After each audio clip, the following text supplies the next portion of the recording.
자, 다 같이 이사야서를 봅니다. 오늘 이사야서 38장, 39장, 2장을 봅니다. 지난 시간에 이사야 36, 37장을 말씀드리면서 36, 37, 38, 39 요 네 개 장이 이사야의 쭉 예언 가운데서 잠깐 멈춰가면서 당시에 히스키야 당시의 역사를 말하는 내용이라고 말씀드렸었어요. 그래서 요 내용은요 어디요 역대기야 32장에서도 나오는 내용이고 열왕기야 19장부터 21장까지 쭉 이어서 나오는 내용입니다. 오늘 38장 내용은 열왕기야 20장에 있는 내용이네요. 같은 내용이 반복됨으로써 우리는 당시의 역사적 상황을 확실하게 알 수 있고 같은 내용이 반복되지만 각 내용마다 묘사가 조금씩 다르죠. 그것은 왜 그러냐면은 하나님께서 각 책마다 말씀하시는 관점을 명확하게 알려주시고 서로 보완해 주시는 거예요. 자, 38장입니다. 그 무렵에, 여기서 그 무렵은 우리가 이제 36, 37장에서 있었던 것처럼 그 아시리아가 쳐들어왔다가 사내립에 쳐들어왔다가 물러가는 장면. 18만 5천 명의 아시리아 군사가 한꺼번에 멸망하는 장면. 그 상황입니다. 하나님께서 히스키야에게 큰 승리를 주시는 그 무렵입니다. 항상 승리 후에 마귀의 반격이 있다는 것을 우리가 한번 유념을 해야 되겠죠. 자, 다시 읽습니다.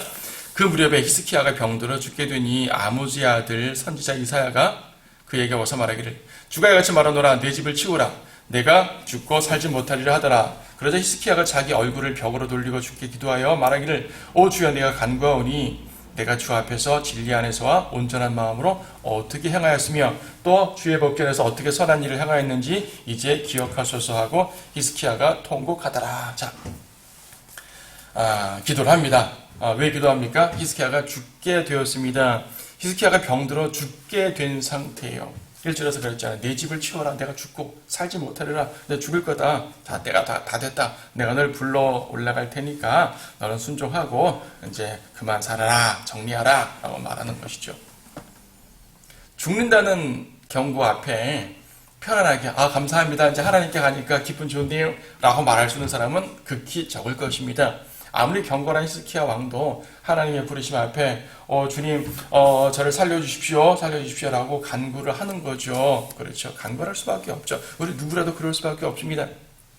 여기서 이제 죽는다는 어떤 병이 걸렸냐면 정확하게 알 수 없지만 38장 맨 뒤에 보게 되면은 21절에서 이는 이사야가 말하기를 무화과 한 덩어리를 가지다가 그 종기 위에 바르면 왕이 나으리라 그랬죠. 그러니까 엄청난 종기 병이에요. 그러니까 욕창 같은 것 같아요.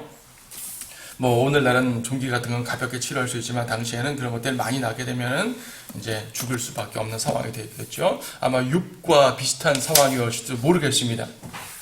자, 죽게 되었어요.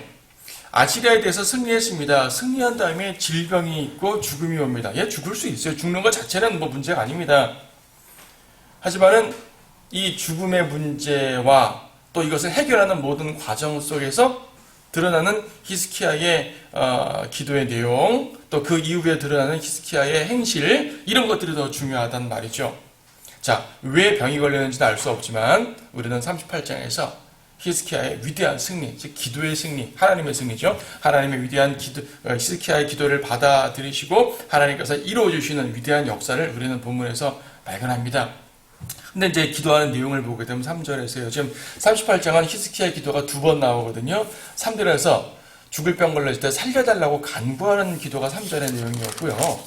10절부터는 이제 치유받고 난 다음에 감사함으로써 주님께 드리는 기도가 10절부터 20절까지 10절에 걸쳐서 쭉 나오는 거죠. 2번의 기도가 나오는데 3절의 기도의 내용을 보게 되면요. 하나님께 주님, 제가 주님께 선한 일을 많이 했는데 그걸 기억해 주십시오. 제가 주님 앞에 일생을 살면서 했던 모든 삶들이 헛된 것이 아니라면 제 기도를 들어주셔서 저를 치유해 주십시오 라고 기도를 드립니다. 보게 되면요, 그렇지 않아요. 내가 주 앞에서 진리 안에서 어떻게 행했는지, 온전한 마음으로 어떻게 행했는지, 주의 목전에서 어떻게 선한 일을 행했는지 기억해 주십시오. 선행을 알아합니다. 여러분, 이렇게 선한 행위들을 주님께 알리는 이러한 기도가 합당한 것인가? 여기에 논쟁이 있을 수가 있어요. 논쟁이 있을 수가 있습니다. 하지만 여러분들은 기본적으로 알아야 할 게 뭐냐면 이 상황은 구약적 기도라는 것이에요. 우리가 하나님 앞에 아무리 선한 일들을 많이 했다 할지라도, 주님 앞에 신실하게 사역을 했다 할지라도, 우리는 항상 하나님 앞에 섰을 때 주님, 저는 연약한 죄인입니다. 저는 부족한 자입니다. 저는 무익한 종입니다. 라고 고백하는 것이 신약적으로 옳잖아요. 여러분들은 그렇게 기도해야 됩니다. 그것이 맞고요. 하지만 구약적 상황에서는 조금 달라요. 구약적 상황은요, 율법의 행위가 중요한 상황이기 때문에 실제로 율법의 행위로서 하나님 앞에 신실하게 행한 그 올바른 행위를 한 사람의 기도를 주님께서 들어주시고, 그렇지 않은 자의 기도는 듣지 않는다는 이 원리가 명확하게 흑백이 뚜렷한 것이 바로 구약의 원리입니다. 율법적인 원리죠. 여러분 참고로 시편 17편 보십시오. 시편 17편 보게 되면은 1절에 그러죠. 오 주여, 의로운 자에게 들으소서. 나의 부르짖음에 귀를 기울이시고 나의 기도에 귀를 기울이셔서. 제가 시편 17편을 상당히 좋아하는데 나의 기도를 들어달라는 간구를 참 좋아하는데 1절에서 항상 걸려요. 의로운 자에게 들으소서, 의인의 기도를 들어주소서라는 말인데 내가 의로운가? 내가 주님 앞에 충분히 의로운가? 그렇지 못한데 하는 마음이 항상 걸리죠. 아마도 많은 분들이 시편 17편 1절을 읽을 때 기도에 용기를 내지 못하는 이유 중에 하나가 바로 의로운 자에게 들으소서라고 말할 때 나는 의롭지 못한데 이 생각 때문에 그럴 거예요. 구약적인 상황이라는 것을 여러분이 이해를 하시면 됩니다. 시편 24편에서도 보면 3절에서 주의 산에 오를 자 누구며 그의 거룩한 곳에 설 자가 누구인가? 이 질문에 신약적으로 대답을 해보십시오. 여러분 뭐라고 대답하겠습니까? 주의 산에 오를 자 누굽니까? 그의 거룩한 곳에 설 자 누굽니까? 예수 그리스도의 보혈로 구원받은 성도들입니다. 이렇게 말하는 게 신약적인 대답이겠죠? 하지만 구약적 대답은 무엇입니까? 깨끗한 손과 순결한 마음을 지닌 사람이니 그는 헛된 곳에 자기 혼을 들어올리지 아니하며 거짓되이 맹세하지 아니하였도다 라고 말하는 거죠. 자, 이런 내용들 구약에 상당히 많죠. 느헤미야 13장, 느헤미야 마지막 상황도 보더라도 느헤미야가 하나님께 기도할 때 주님, 제가요 이러한 개혁을 행하고 내가 순수한 마음으로 하나님을 향한 마음으로 이러한 일을 했습니다. 주님 이걸 기억해 주십시오 라고 간구하는 내용이 나옵니다. 구약적 기도예요. 자, 이 기도를 잘못 적용한 사례가 누가복음 18장에 나옵니다. 여러분 아무리 구약적 기도를 하더라도 우리는 그 기도의 내용에서 기도의 원리를 발견할 수 있고 교훈을 받을 수 있잖아요. 우리는 하나님 앞에 우리의 의를 드러내지는 않지만 그래도 주님께서 의를 행한 자를 기뻐 받아주신다는 그런 기본 원리를 압니다. 하지만 그것을 과도하게 잘못 적용하면은 누가복음 18장에 바리새인처럼 됩니다. 9절부터 봐요. 18장 9절. 그 후 주께서 자기들은 의롭다고 스스로 믿고 다른 사람들은 멸시하는 어떤 사람들에게 이런 비유로 말씀하시더라. 두 사람이 기도하러 성전으로 올라갔는데 한 사람은 바리새인이요 또 한 사람은 세리더라. 그 바리새인은 서서 혼자 이렇게 기도하더라. 하나님이여, 나는 다른 사람들 즉 착취하고 불의하며 가늠하는 사람도 같지 아니하고 또 이 세리와도 같지 아니함을 감사하나이다. 나는 일주일에 2번 금식하고 내가 가진 모든 것에 11조를 드리나이다. 바리새인이 이렇게 기도했죠. 세리는 어떻게 기도했습니까? 13절에서 멀리 떨어져서 눈을 차마 하늘로 우러러보지도 못하고 가슴을 치면서 말하죠. 하나님이여, 죄인인 저에게 자비를 베푸소서. 예수님이 이 둘의 기도 중에 누구의 기도가 더 낫다고 말씀했습니까?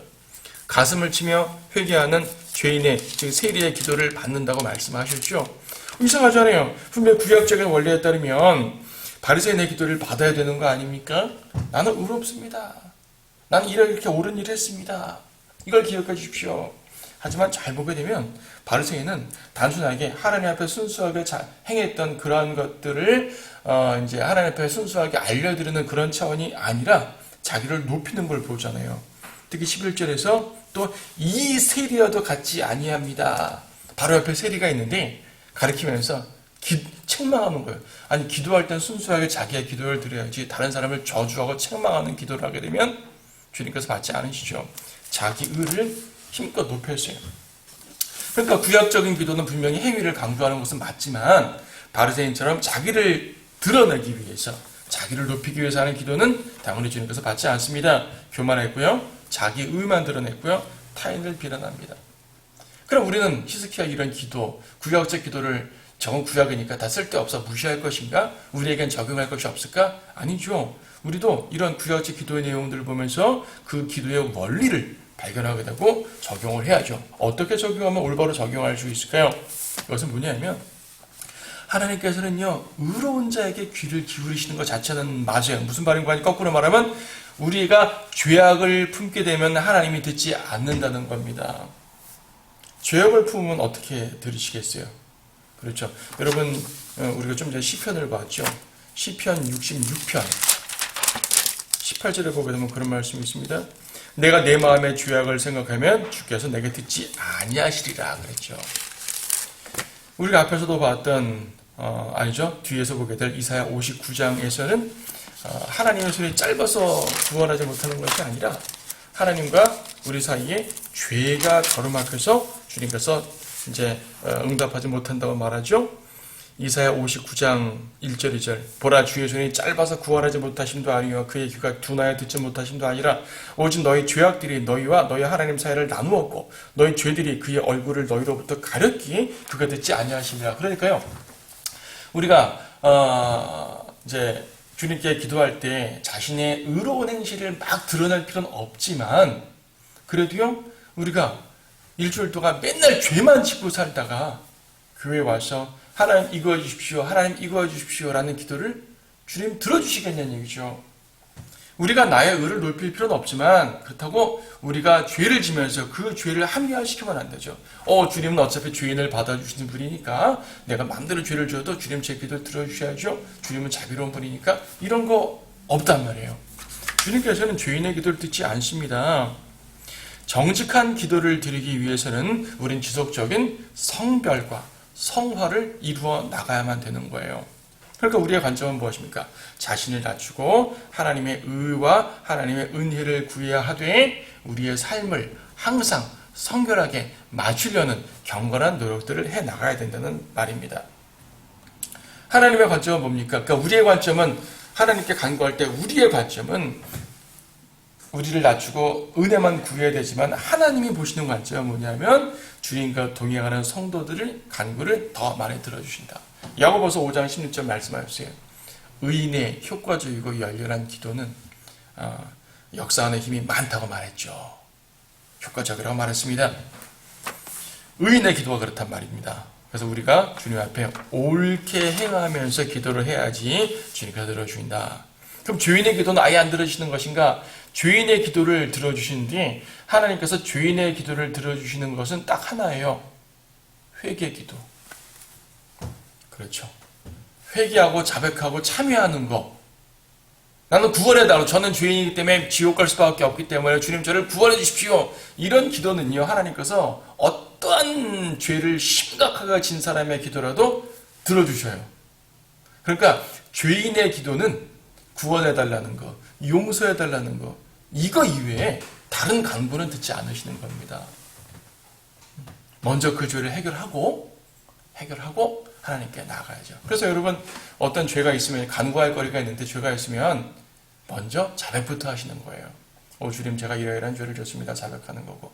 주일날 이렇게 예배 시간에 공중기도하는 분, 공중기도할 때 그 개인은, 그 성도 대표 기도자는 개인적으로는 일주일 동안 죄를 지은 게 없을 수도 있어요. 하지만 회중을 대표하는 상황이니까 회중 가운데서 죄 가운데 있는 분이 있을 수 있잖아요. 그래서 항상 우리의 죄를 이제 용서해 주시고 중의 보혈로 씻으시고 이렇게 우리를 먼저 낮추고 나아가는 겁니다.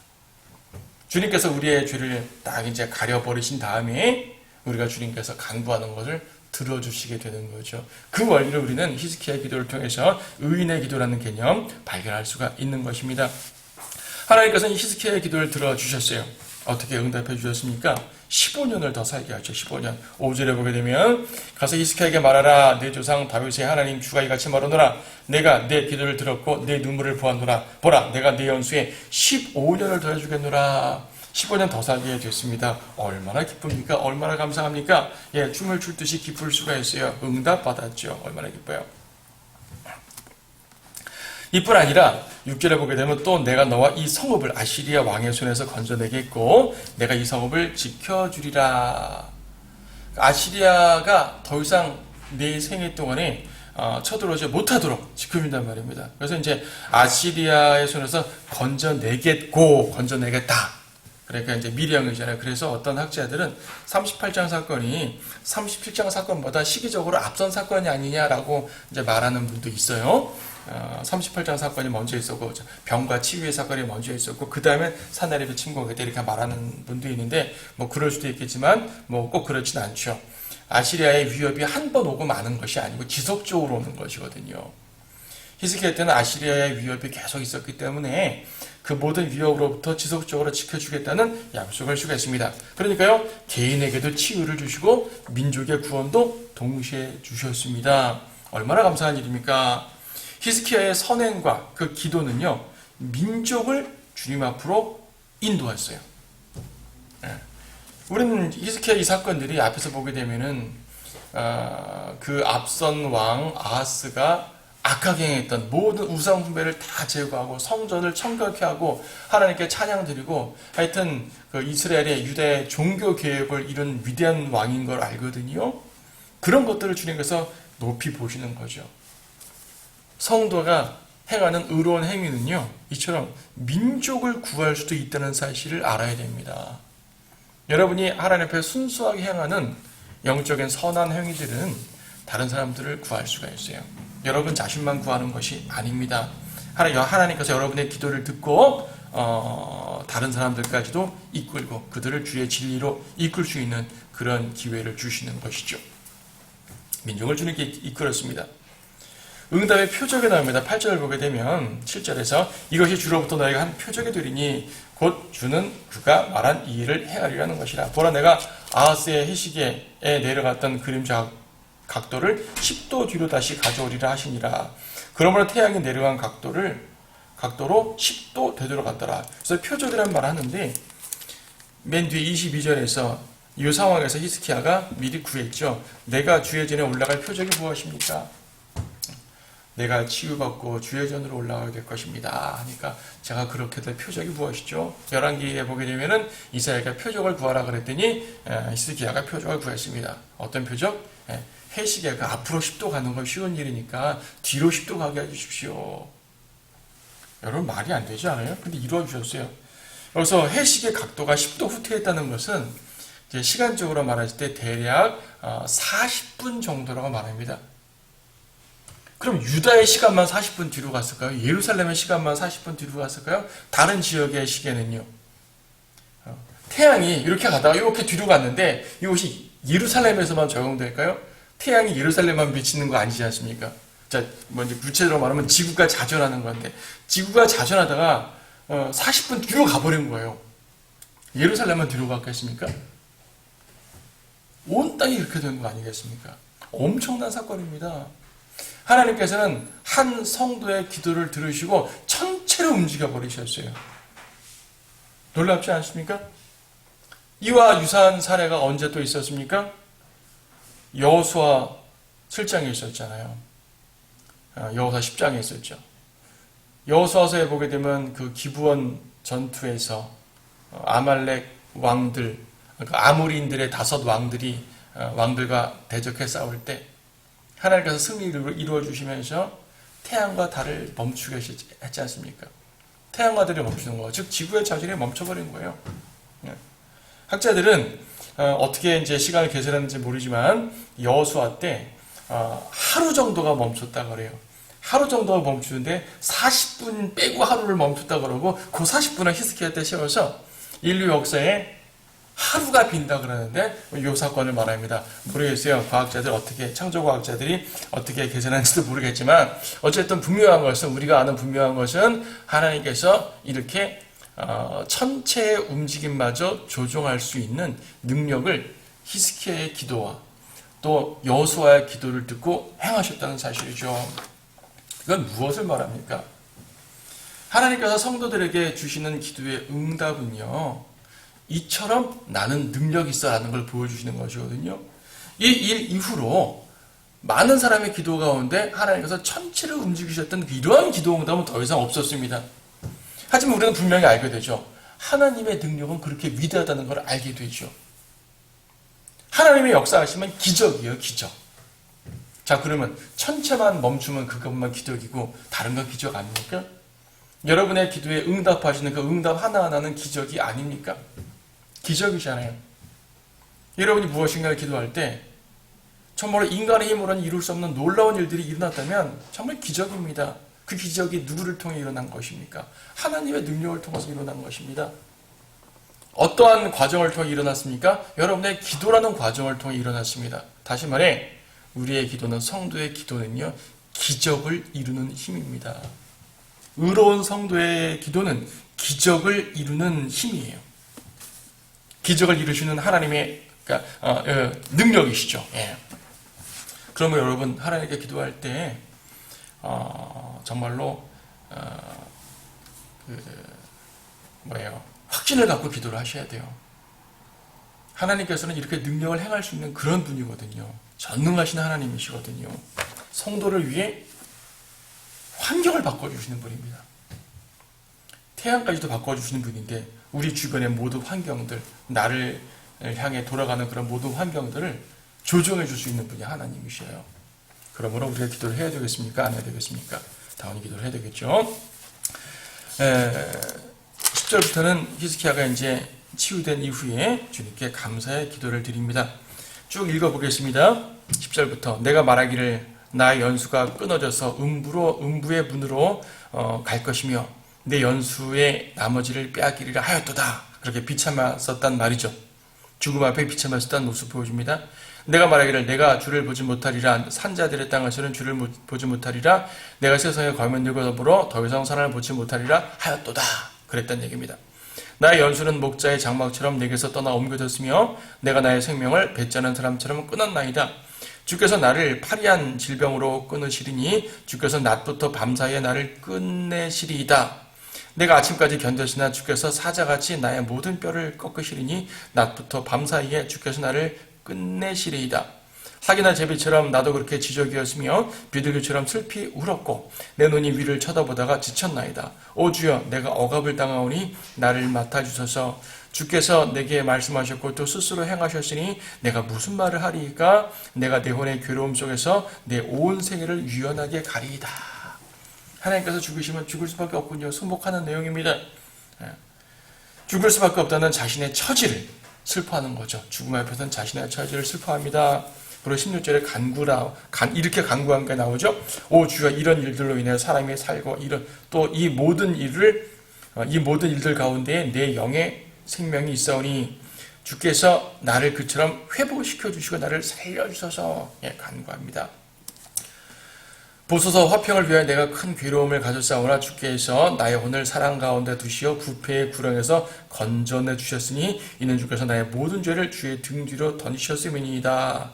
응답하시고 살려주셨단 말입니다. 그리고 죄까지도 용서해 주셨습니다. 그러니까 앞에서는 자신의 의로운 행실을 아랬다고만 이해할 수 있지만 이 구절을 보게 되면 히스기야는 간구할 때 자신의 죄도 자백한 것을 보는 거죠. 그렇죠? 하나님께서는 죄도 용서해 주시고 또 치유도 행하셨다는 것을 알게 됩니다. 이는 음부가 주를 찬양하지 못하며 사망의 주를 경축하지 못하고 구렁에 들어간 자들은 주의 진리를 바랄 수 없음이니이다. 지금 18절 19절이 중요한데요.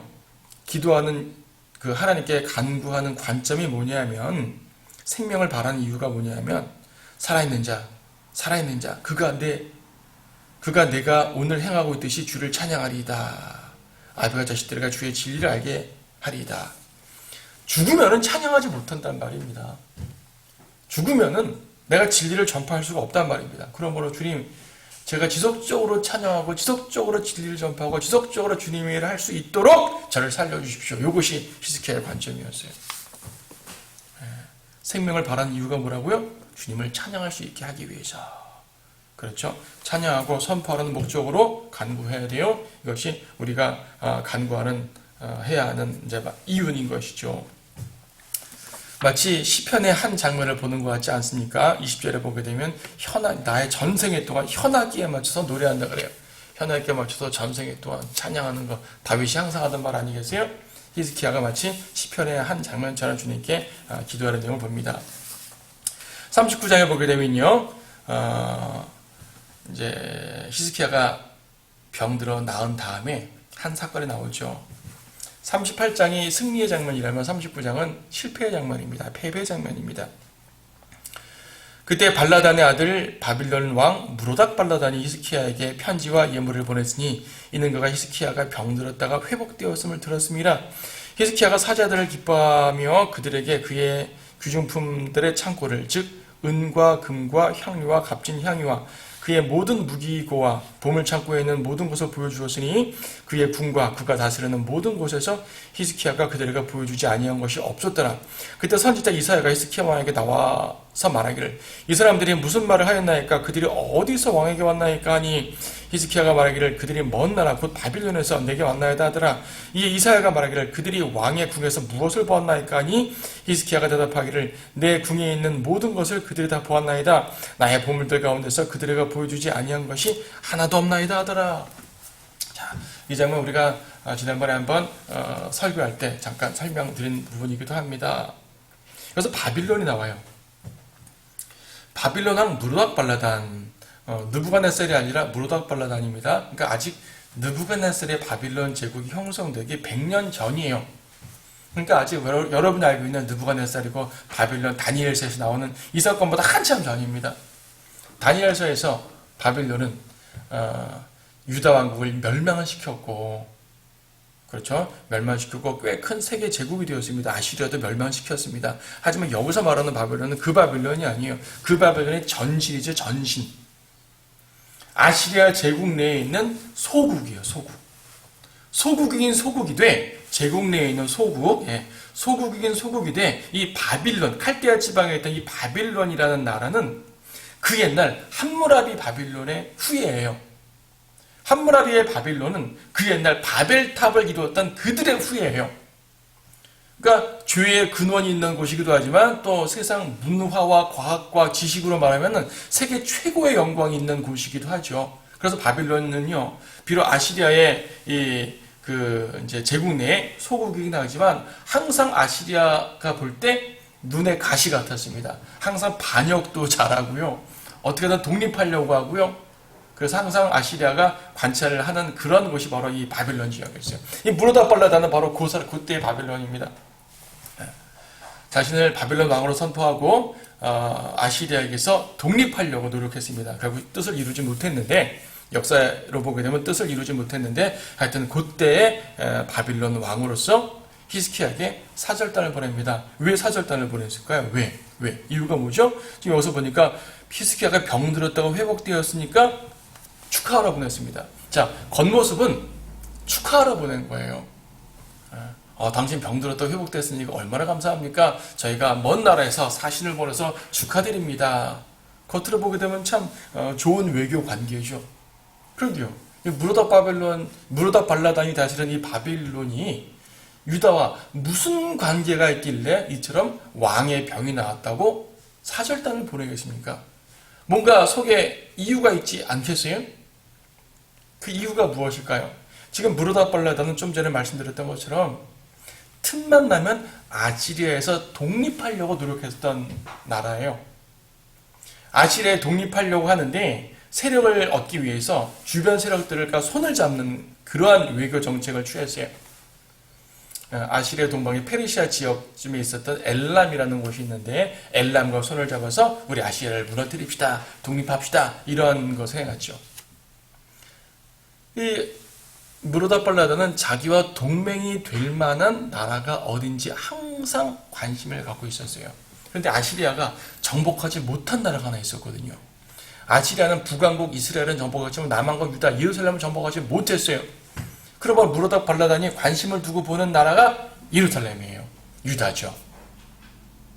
자, 유다와 어떻게 동맹을 맺을 것인가? 근데 유다가 동맹을 맺어도 될 만한가? 유다가 내 동맹에 도움이 될까? 이런 고민을 했지 않겠습니까? 그런데 히스키야가 병이 나았대요. 근데 그냥 병이 나은 정도가 아닙니다. 히스키야가 병이 나은 요 상황을 보니까 바빌론 지역에 있었던 점성술사들, 당대에는 천문학자들 아니겠어요? 뭔가 천체의 움직임이 이상하더란 얘기죠. 태양이 이렇게 갔다가 갑자기 돌아가더란 얘기입니다.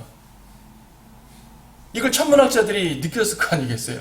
아까 말씀드렸던 것처럼 해식의 각도가 뒤로 10도 간 게 예루살렘에서만 들어간 게 아닐 거 아니겠어요. 온 세상에서 그런 일이 벌어진 겁니다. 특히 바빌론의 점성술사들, 바빌론의 천문학자들은 세계 최고의 학자들이거든요. 그들이 볼 때 이상합니다. 이상합니다. 무슨 일이 벌어졌습니다. 그런데 유다의 왕이 나왔거든요. 아, 이거는 유다에 벌어진 엄청난 그들의 신이 일으킨 기적입니다. 저 왕과 동맹을 맺으소서. 이렇게 되는 거예요.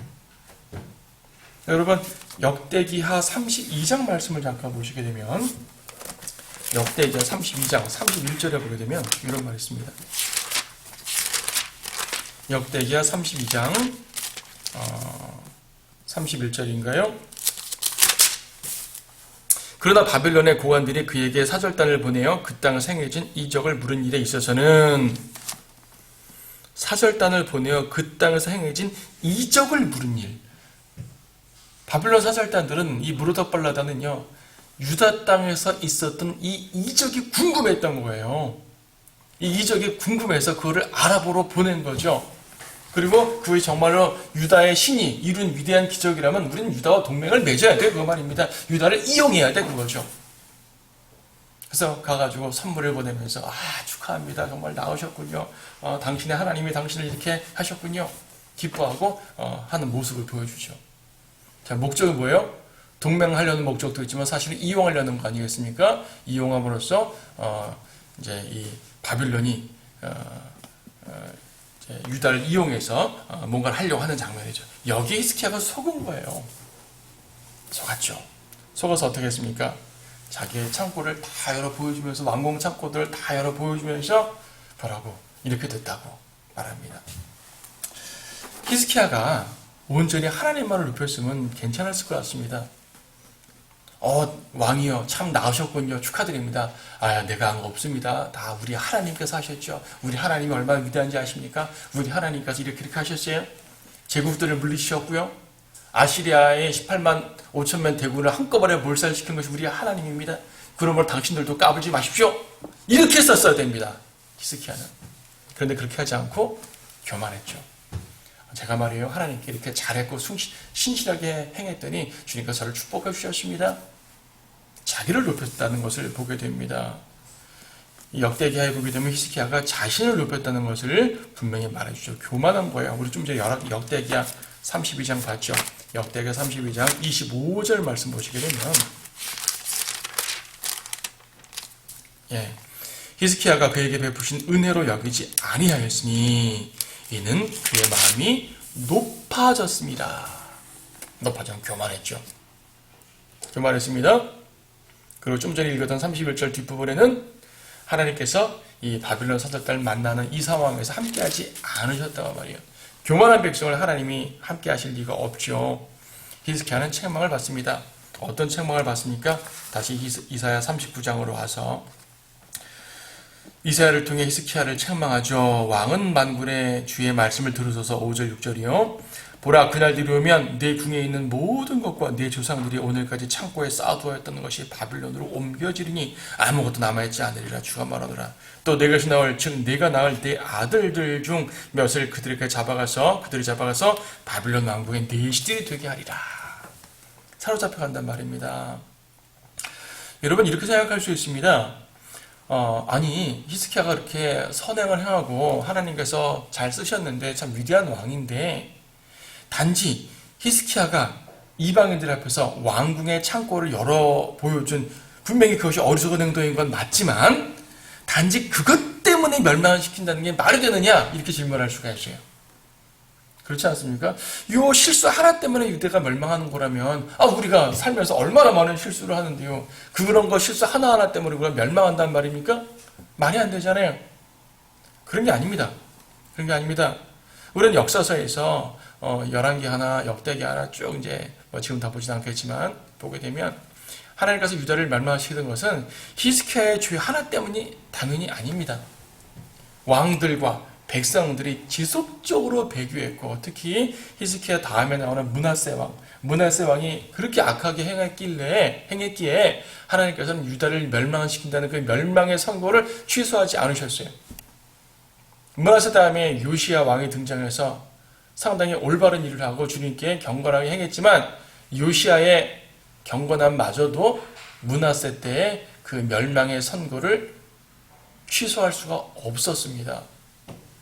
그러니까 왕들의 죄, 우상숭배 이런 죄 때문에 멸망한 거지 히스기야의 실수 때문에 멸망한 건 아닙니다. 하지만 이사야 선포는 무엇입니까? 뭐냐면 바빌론 침공의 끔찍한 상황을 예고해 주시는 거죠. 예고해 주십니다. 어떤 끔찍한 상황이요? 당신이 보여준 모든 것들이 다 바빌론으로 옮겨질 것입니다. 금은 보화만 옮겨지겠습니까? 사람들도 옮겨집니다. 실제로서는 왕의 씨들이, 왕의 후손들이 바벨론에서 내시가 됩니다. 그래서 다니엘서에서 다니엘, 사드락, 메삭, 아벳느고 왕족이고 귀족들이잖아요. 다 그렇게 잡혀서 내시가 되고 잡히고 사로잡히고 하는 것들을 보여줍니다. 하나님 앞에 어리석게 행하는 것은 이처럼 끔찍한 책망을 가져와요. 8절에 보게 되면 히스기야가 이사야에게 말하기를 당신이 말씀하신 주의 말씀이 선하시니이다 하고 그가 더 말하기를 이는 나의 생에는 화평과 진리가 있을 것이니이다. 이 말에 대해서 오해하는 사람들이 많습니다. 히스기야가 그래 뭐 앞으로 멸망하든 말든 나 때는 평화로우니까 다행이다. 감사합니다. 나 때 멸망시켜 주시지 않으니 감사합니다. 라고 말하는 것처럼 보이는데 그런 것이 아니에요. 우리가 좀 전에 봤던 역대기하 32장을 다시 보게 되면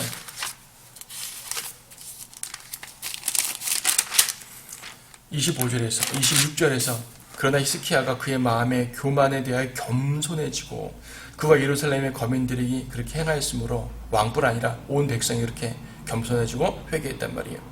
주의 진노가 히스기야의 나라는 그들 위에 임하지 아니하였더라. 히스기야 때에 책망을 하시려고 했지만 하나님께서 그들의 겸손하고 회개하는 기도를 통해 용서해 주셨다는 말입니다. 그러니까 이사야 39장 8절 말씀은 히스기야가 무책임하게 말하는 것이 아니에요. 왕과 백성들의 겸손과 회개의 결과죠. 우리는 누구라도 죄를 범하게 되면 하나님께 책망을 받을 수가 있습니다. 하지만 누구라도 하나님께 온전하게 기도를 하고 진정한 마음으로 참회의 기도를 하고 회개의 기도를 하게 되면 용서받을 수가 있습니다. 우리는 오늘 이사야 38장 39장을 통해서 히스기야의 위대한 모습, 위대한 기도의 응답과 또 감사의 기도, 또 회개하는 모습 이런 모습들을 보게 되는데 마치 우리의 인생의 모습 같지 않습니까? 때로는 승리도 하지만 때로는 이렇게 죄도 짓고 실패도 합니다. 하지만 그때마다 주님께서 가르쳐 주시는 것은 자백하고 회개하고 돌이키고 겸손해지라는 것이죠. 히스기야의 겸손, 이것이 바로 우리가 오늘 배워야 될 귀한 교훈입니다.